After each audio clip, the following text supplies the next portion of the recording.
Sejumlah petahana anggota DPR RI daerah pemilihan Sulawesi Selatan diprediksi terpental pada pemilu 2024 ini. Pantauan real count website KPU hingga pukul 14 WITA 20 Februari, perolehan 8 petahana DPR RI belum menggembirakan.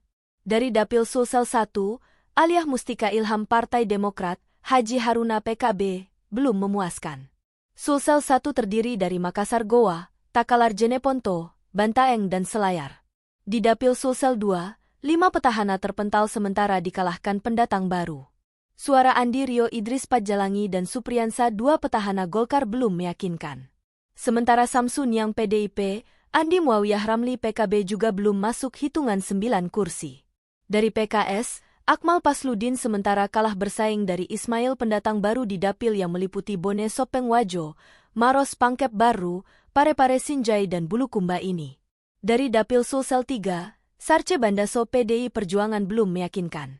PDI Perjuangan belum mengklapling 1 dari 7 kursi di Dapil yang mencakup Luwu Timur Lutra, Palopo, Sidrap Pinrang Enrekang, Toraja dan Toraja Utara ini.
Download Tribun X sekarang, menghadirkan lokal menjadi Indonesia.